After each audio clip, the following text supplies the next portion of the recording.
In married life, the desire to have a child is not only the desire of the couple but also the invisible pressure from family and society. When those expectations become an obsession, it can turn love into tragedy, and happiness is gradually replaced by suspicion and conflict. But, do you know that sometimes not having children is not just sadness, but can also lead to the most unpredictable and devastating consequences? Hello everyone.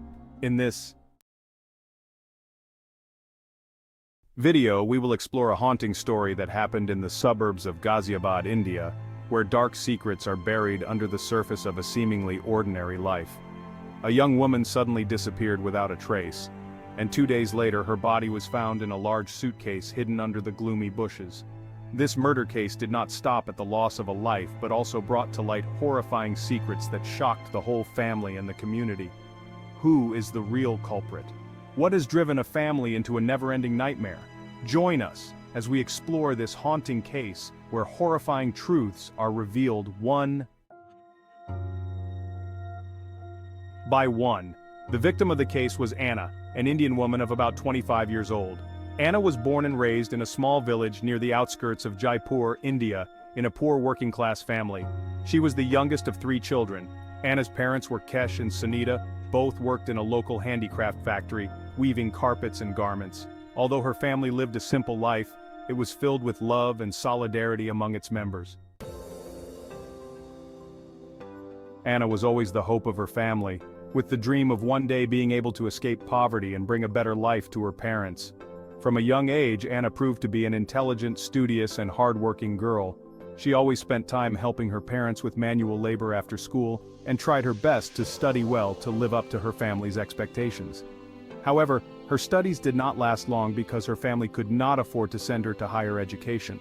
After graduating from high school, Anna was forced to put her dream of going to university on hold to help support her family. At the age of 18, Anna started working at a garment factory near her home to earn money to help her parents. During her time at the factory, Anna faced many hardships, from harsh working conditions to family financial pressure, but she never gave up hope for a brighter future. Despite her difficult life, Anna always kept an optimistic spirit. She often confided in her mother that she wanted to find a good husband to build a happy family together, and especially to avoid the family conflict she had witnessed as a child. Anna's parents always encouraged and hoped that their daughter could escape from a life of hard work and find true happiness. When she turned 23, Anna moved to a larger textile factory in Ghaziabad, hoping for a stable job and better pay. There she met Anil, a young man from a similar background who also worked in the factory. Anil and Anna quickly bonded over their shared outlook on life and simple dreams. Anil, 27, was born and raised in Ghaziabad, an industrial city near Delhi, India. Anil is the only son of Amit, a simple working man, and Meera, a gentle, hard-working woman. Anil grew up in a working-class family where everyone had to work hard to make a living. Anil's childhood was not very peaceful, but he always felt the love and sacrifice of his parents. Anil was not a brilliant student but worked hard, and immediately after graduating from high school, he decided not to continue his studies and went to work to help his family. Welcome to True Crime Documentary, where we explore real-life stories of shocking crimes and untold mysteries. In today's episode, we dive into the tragic murder of a devoted mother of 4 who was brutally killed after exposing a dark secret about her husband's affair with her own brother. This is the story of betrayal, manipulation, and a deadly cover-up in a small town. Grace Christensen was a 35-year-old mother of 4, living in the quiet, close-knit, and deeply conservative town of Payson, Utah. She worked as a dental hygienist at a local practice where her friendly demeanor made her a favorite among patients. Known for her bubbly personality, Grace was deeply involved in her children's lives and was a regular fixture at community events, church gatherings, and school functions. Friends and family described her as nurturing, always putting her family first and finding joy in the simple moments of life. But beneath her warm exterior, Grace was grappling with serious suspicions about her husband Michael. Michael Christensen, 36, ran a successful small construction company in Payson. Outwardly, he appeared to be a devoted husband and father. However, Grace had begun to notice signs that something was off in their marriage. Michael was often distant, staying late at work or making excuses to spend time away from home. Grace initially brushed it off. As work stress built up, over time her suspicions grew. It wasn't until late July 2017 that Grace finally uncovered the truth. During a family barbecue at her parents' house, she caught Michael in the act, having sex with her younger brother Barley Parker in the guest bathroom. Barley, 29, was a personal trainer who had just recently gotten married. Grace's close relationship with her brother made the discovery even more shocking. The betrayal was even more painful. Shocked and devastated, she confronted both men, demanding an explanation. Michael, who had been struggling with his sexuality for years, had been carrying on a secret affair with Barley, knowing full well how devastating it would be if the truth ever got out in their conservative community. Grace was furious. She didn't know how to process the betrayal from both her husband and her own brother. For days, she kept the secret, unsure of what to do next, but the breaking point came soon. The breaking point came during a family gathering just days later. Surrounded by relatives and friends, Grace couldn't hold it in any longer. She stood up and revealed the shocking truth, that her husband and brother had been having sex behind her back. The revelation left everyone in stunned silence. Michael and Barley were humiliated, and the tension in the room was palpable. In the days following the family gathering, Grace struggled with what her next steps would be. She confided in close friends, unsure if she could continue in her marriage or trust her brother. Sadly, Grace would never get the chance to make those decisions. She was murdered just days later, and the fallout from her revelation became the center of the investigation into her death. On the afternoon of July 29, 2017, Grace Christensen's body was found by her 12-year-old daughter, Blakey. Blakey had just returned home from a friend's house, where she had been playing video games and watching YouTube videos about slime tutorials, a popular trend among kids at the time. As Blakey walked into the house, she noticed that the living room was unusually quiet. She called out for her mom but received no response. Thinking nothing of it, she made her way to the kitchen, where she saw Grace's phone on the counter. The screen was cracked, but Blakey didn't think much of it. Her mom was always dropping things. After grabbing a snack, Blakey went downstairs to the basement, where her mom had been folding laundry earlier. That's when she found Grace's lifeless body sprawled on the floor near the washer and dryer. Her mother's face was bruised, and her skin had a blue tint. Grace's neck had deep marks, suggesting a violent struggle. The laundry basket was overturned, and clothes were scattered across the floor. Panicked and unsure of what to do, Blakey ran upstairs and grabbed the house phone. Her hands were shaking as she dialed 911. The operator's calm voice did little to ease Blakey's terror as she explained what she had found. Barely able to speak through her sobs, Blakey told the operator, "Oh my God, I think my mom is dead." Emergency services arrived within minutes. Police immediately secured the scene. The area was chaotic, with police cars lining the quiet suburban street and neighbors peeking out from behind their curtains. Paramedics quickly confirmed that Grace was dead, and Blakey was taken to a neighbor's house to be cared for while police began their investigation. Word of Grace's death spread quickly through the small town of Poc, where nothing this violent ever seemed to happen. The initial assumption was that this was a tragic accident or perhaps a robbery gone wrong. But the brutality of Grace's injury suggested something far more sinister. When police arrived at the Christensen home on the afternoon of July 29, 2017, they were met with a chilling scene. Officer Jenna Heil, who had been on the Pac police force for over 5 years, was the first to enter the basement where Grace Christensen's body was found. The air was still, and the dim lighting in the basement only made the sight of Grace's lifeless body more haunting.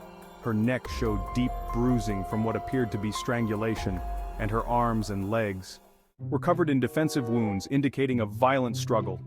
Detective Mark Fielding, a 20-year veteran of the Pecon Police Department, was called to the scene shortly after. Fielding, known for his calm demeanor and methodical approach, immediately noticed inconsistencies in what had been assumed to be a burglary gone wrong. The basement showed no signs of forced entry, and the rest of the house seemed untouched. There were no valuables missing, and the only disturbance in the home was the overturned laundry basket near Grace's body. The crime scene team began their work quickly, using luminol to detect any hidden bloodstains and dusting for fingerprints on surfaces. Around the basement, Grace's phone, found cracked on the kitchen counter, was taken in as potential evidence. Her fingernails were carefully inspected for traces of DNA from her attacker. The team also collected fibers from the carpet and examined the laundry room for any unusual items. A piece of broken jewelry, later identified as Grace's necklace, was found near her body, adding to the growing list of evidence. To the evidence of a violent struggle, Fielding noted that the murder had a personal feel to it. This wasn't a random act. Grace had been brutally attacked in her own home, and the lack of evidence pointing to an outsider suggested someone close to her might be responsible. The detectives continued combing through the house, looking for any clues that could help piece together what had happened in the hours leading up to Grace's death. As the investigation continued, the brutal nature of the crime became more apparent. The crime shocked the small conservative town of Penn. In a place where people still left their doors unlocked, such a violent and personal attack seemed out of place. But for the detectives, it was clear that this was no accident or simple robbery. The investigation into Grace Christensen's murder had only just begun. The first person investigators turned their attention to was Michael Christensen, Grace's husband. Michael, 36, was a well-known contractor in Packey. He ran a small but successful construction company that had built many homes in the area. Outwardly, Michael had a reputation as a laid-back, friendly guy. He was active in the local community and attended church regularly with his family. However, in the days leading up to Grace's death, friends and neighbors noticed tension between the couple. Their marriage, once seen as solid, had begun to show cracks, and those close to them knew something wasn't right. Michael was brought in for questioning on the evening of July 29th, just hours after Grace's body was discovered. Detective Mark Fielding and Officer Jen Heil led the interrogation. Sitting across from Michael in a stark, brightly lit room at the Payson police station, Michael appeared calm at first, though visibly tired and shaken. He told police that he had been working on a construction project across town when Grace was murdered. He claimed that he had no idea what had happened and seemed genuinely shocked by her death. But the detectives weren't convinced. They had already heard from several family members that Grace had recently revealed Michael was having an affair with another man during a family barbecue, just days before her death. Grace had caught Michael naked, having sex with her own brother, Barley Parker. The confrontation had been public and heated, leaving the couple's relationship in a fragile state. Detective Fielding pressed Michael about this, asking if Grace's discovery of the affair had caused any significant issues. Michael insisted that while their marriage had its problems, he would never hurt Grace. As the interrogation continued, Michael's demeanor changed. He became defensive, repeating that he had been working all day and knew nothing about Grace's death. When asked about the bruises on Grace's body and the signs of a struggle, Michael grew increasingly agitated. His calm exterior cracked, and he began raising his voice, accusing the police of treating him unfairly. "I love my wife," he shouted at one point. "I would never do this." Despite his denials, investigators. The next suspect the police turned their attention to was Barley Parker, Grace's younger brother and Michael's secret lover. Barley, 29, worked as a personal trainer at a local gym. Known around town for his outgoing personality, dedication to fitness, and handsome, buff body, he had just married his high school sweetheart, Cassie, and seemed to be living a picture-perfect life. However, Barley's secret gay affair with his sister's husband was a secret that could destroy both his marriage and his relationship with his family. On July 30th, 2017, Barley was brought in for questioning. Unlike Michael, Barley appeared visibly distraught from the start. His eyes were red and his hands shook as he sat down in the interrogation room. Detective Fielding and Officer Heil began by asking Barley about his relationship with Grace. He spoke fondly of his sister, describing her as explained that he had spent the afternoon at the gym working with clients. His alibi seemed solid, with several witnesses confirming his presence at the gym throughout the day. However, the detectives quickly shifted focus to the affair with Michael. Barley was visibly uncomfortable, his face flushing gray and red as he admitted to the relationship. He explained that it had started several months earlier, and that they had kept it hidden from everyone, especially Grace, but the secret came out just days before Grace's death, when she caught the two of them having sex in the guest bathroom during a family gathering. Barley described how Grace had been devastated and furious, threatening to tell their entire family. The confrontation left both Barley and Michael reeling and fearful of the consequences. When asked if he thought Michael could have hurt Grace, Barley hesitated. He admitted that Michael had been panicked after the confrontation, terrified of the fallout if their affair became public. Barley also mentioned that Michael had grown increasingly paranoid and angry in the days following Grace's discovery. Despite this, Barley insisted that he could never imagine Michael actually harming Grace. He loved her in his own way, even if things weren't perfect. Barley said, his voice cracking throughout the interrogation. Barley maintained his innocence, repeatedly denying any involvement in Grace's death. He was emotional, often tearing up when talking about his dead sister. While Barley's affair with Michael provided a motive, his alibi for the day of the murder seemed solid, leaving the detectives with more questions than answers. Still, Barley's connection to both Grace and Michael made him a key figure in the ongoing investigation. August 5, 2017. Just as the investigation into Grace Christensen's murder seemed to stall, Detective Fielding stumbled upon a startling new lead. That afternoon, Detective Fielding received an anonymous tip pointing to something much bigger than a simple domestic dispute. The tip claimed that Chief Harold Graves, PAC's longtime police chief, had been deliberately covering up key evidence in Grace's murder. It was a bombshell that threatened to blow the investigation wide open. Chief Graves had served the town for over 2 decades and was well respected in the community. He was known for his no-nonsense attitude and had deep connections with many of PAC's most influential families, including the Christensens. But as detectives dug deeper, they discovered that Graves had more than just professional ties to Michael Christensen. He had been accepting payments from Michael for years in exchange for looking the other way on various issues. Michael had funneled money to Grace, especially as the affair with Barley Parker grew more dangerous. Graves, in return, had agreed to suppress evidence that would have pointed to foul play in Grace's death. One of the most shocking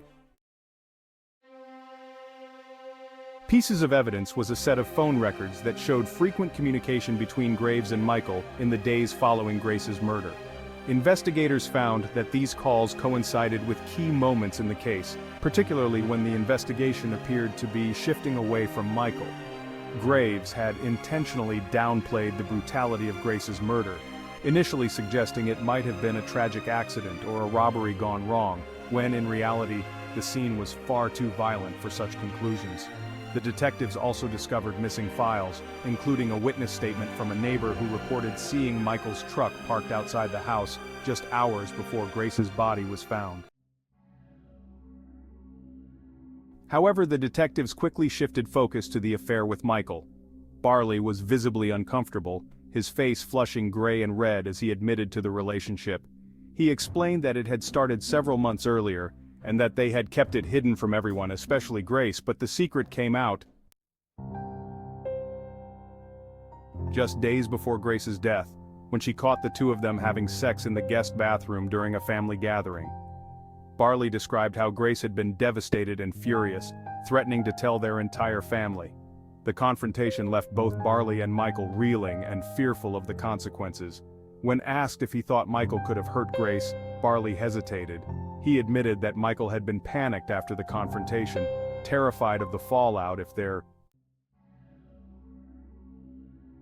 affair became public. Barley also mentioned that Michael had grown increasingly paranoid and angry in the days following Grace's discovery.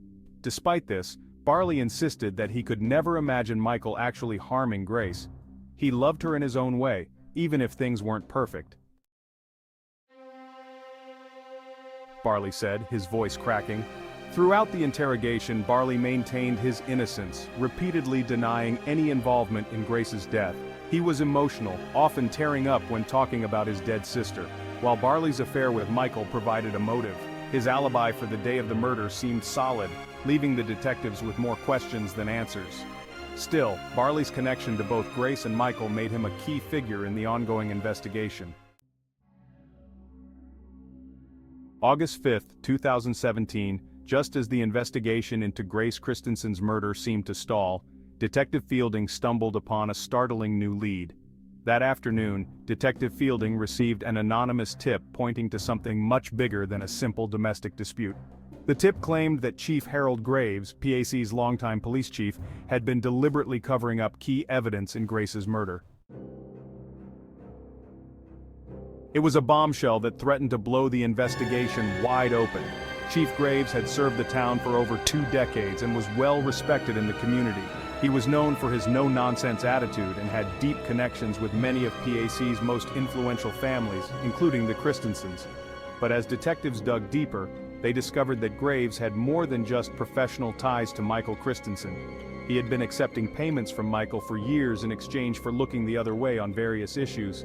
Michael had funneled money to Graves, especially as the affair with Barley Parker grew more dangerous. Graves in return had agreed to suppress evidence that would have pointed to foul play in Grace's death. One of the most shocking pieces of evidence was a set of phone records that showed frequent communication between Graves and Michael in the days following Grace's murder. Investigators found that these calls coincided with key moments in the case, particularly when the investigation appeared to be shifting away from Michael. Graves had intentionally downplayed the brutality of Grace's murder, initially suggesting it might have been a tragic accident or a robbery gone wrong, when in reality the scene was far too violent for such conclusions. The detectives also discovered missing files, including a witness statement from a neighbor who reported seeing Michael's truck parked outside the house just hours before Grace's body was found. Of the initial police report, Detective Fielding was furious. What had begun as a case of domestic violence was now looking like a massive conspiracy within the very department tasked with solving it. The murder on August 7, 2017. Detective Fielding confronted Chief Graves with the evidence. Graves, known for his tough exterior, seemed rattled. Under pressure, he admitted to taking bribes but denied any direct involvement in the murder itself. The revelation shook the Paisan community to its core. The investigation, once focused solely on Michael Christensen, now included the highest-ranking law enforcement officer in town.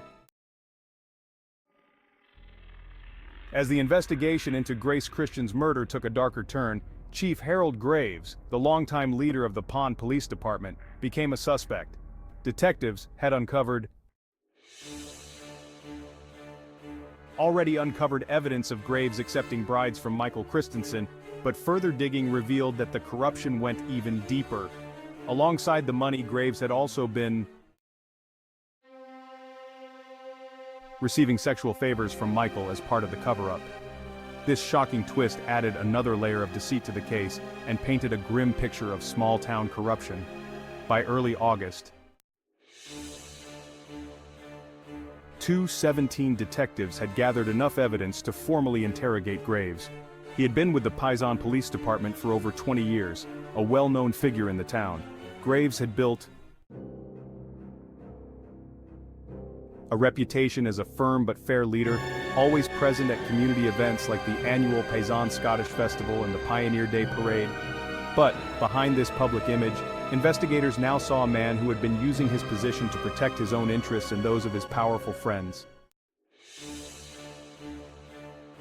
Detective Fielding and Officer Heil sat down with Graves on August 10, 2017, for what would be one of the most intense interrogations of the investigation. Graves initially maintained his innocence, claiming that his relationship with the Christensen family was purely professional. But his detectives laid out the evidence, including phone records, missing witness reports, and with the mounting anonymous tips, Graves began to crack. His confident demeanor faltered, and he became visibly agitated when confronted with the more personal aspects of the case, including the sexual favor Graves became. Becoming defensive, he refused to answer questions directly, instead deflecting blame onto Michael. According to Graves, Michael had been the one to initiate both the payments and the sexual relationship. Graves claimed that Michael had been manipulating him into the cover-up. He insisted that he had tried to distance himself from the situation, but by the time Grace was murdered, he was too deeply involved to pull out without risking his own career. Despite Graves's attempts to shift responsibility, detectives were not convinced. His long-standing ties to the Christensen family, combined with the evidence of bribery and sexual misconduct, pointed to a deeper conspiracy. The once respected chief had clearly abused the power to protect Michael and hide the truth about Grace's death. Graves's involvement in the cover-up was undeniable. The case wasn't limited to suppressing evidence. He had actively worked to steer the investigation away from Michael and ensure that no one uncovered the affair between Michael and Barley. By the end of the interrogation, it was clear that Chief Graves had been an essential player in the cover-up. His years of service to PAC were now overshadowed by corruption and betrayal.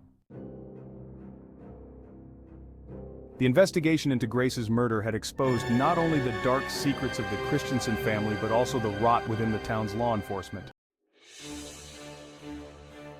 On August 15, 2017, the investigation into Grace Christensen's murder reached a turning point after weeks of interviews and evidence gathering.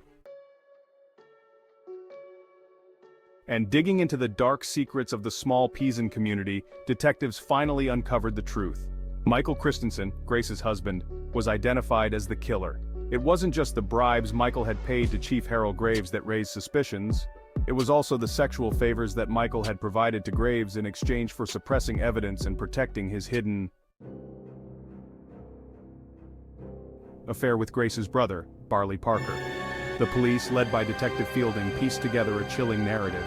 Michael had been living in constant fear that his secret gay love affair with Barley would be exposed, and Grace's shocking discovery of the affair had pushed him over the edge. At a family gathering just days before the murder, Grace had confronted Michael and Barley, exposing the affair in front of their relatives. Humiliated and angry, Michael had followed Grace home after the event. In a fit of rage, he strangled her in the basement, staging the scene to look like a robbery gone wrong. The cover-up began almost immediately. Michael called in favors from Graves, who had a long-standing relationship with the Christensen family. Graves agreed to bury key evidence, including witness statements and physical proof that would have implicated Michael. In return, Michael not only funneled money into Graves's pockets, but also engaged in a sexual relationship with the chief, further securing his cooperation. However, the plan began to unravel when investigators noticed inconsistencies at the crime scene and within witness testimonies. An anonymous tip led detectives to dig deeper into Michael's financial records, where they discovered payments made to Graves around the time of the murder. These payments, combined with a series of suspicious calls and meetings between the two men, exposed the corrupt arrangement. It was clear that Michael had gone to extreme lengths to protect his secret life, and, in the process, had committed an unthinkable crime. On the evening of August 17, 2017, police arrived at the Christensen home to arrest Michael. He didn't seem surprised when they knocked on the door. In fact, he appeared almost resigned to his fate. Michael was handcuffed and led out of his home, his face emotionless as neighbors watched from their front lawns. Word of the arrest spread quickly throughout the small town of Pon, where shock and disbelief rippled through the community. Grace's family, devastated by the loss of their daughter and sister, expressed relief at Michael's arrest, but were heartbroken by the betrayal. The truth had finally come out, but it was a bitter pill to swallow. Grace had been killed by the man she trusted most. And the corruption within the police department had delayed justice. Hey, true crime case solvers, interested in more real-life murder mysteries? Be sure to like and subscribe to our channel.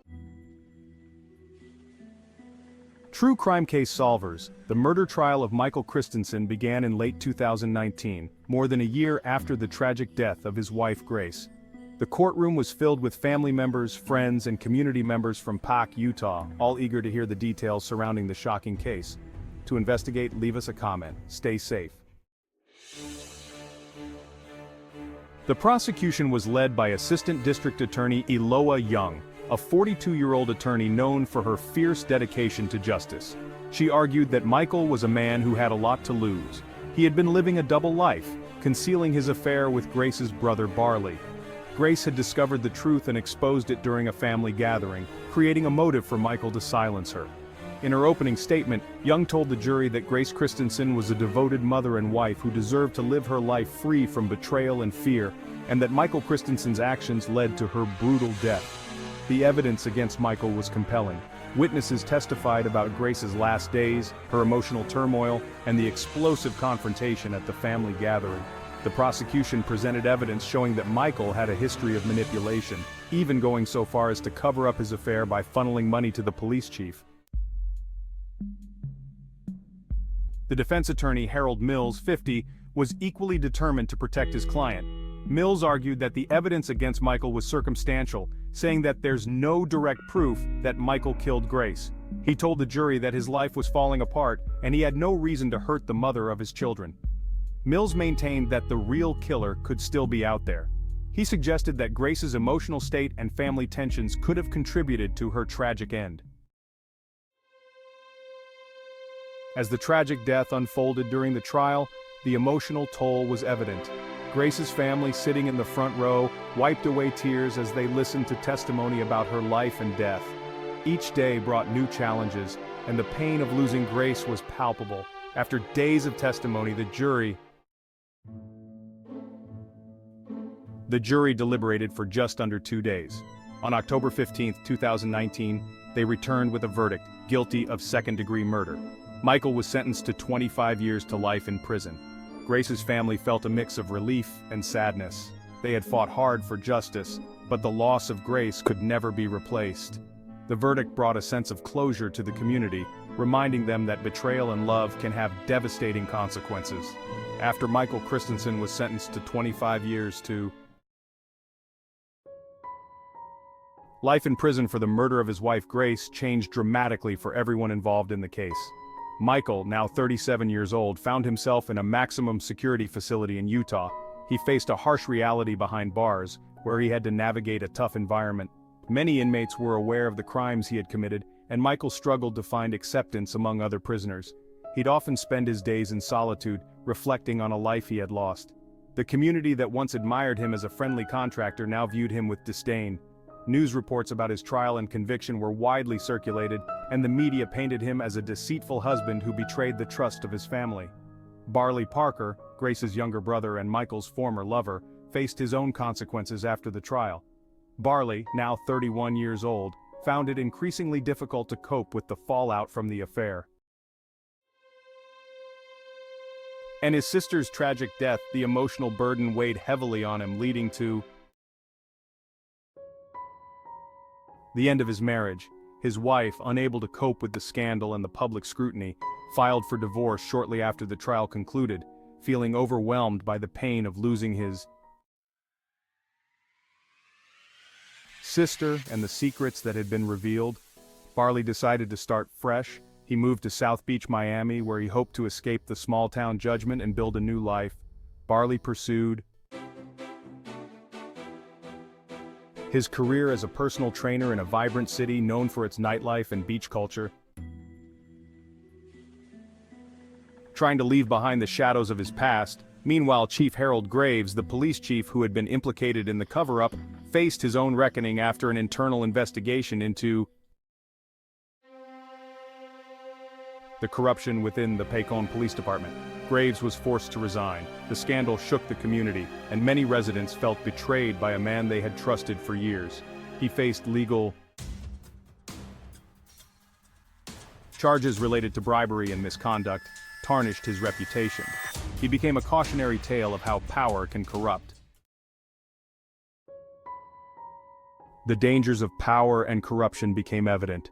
As the years passed, the lives of those involved in the case were forever changed. It became a reminder of the consequences of betrayal and secrets. Grace's family continued to remember her fondly, while Michael, Barley, and Harold lived with the repercussions of their actions forever. Their lives were altered by a tragedy that shook their small town. Thank you for listening to this episode of True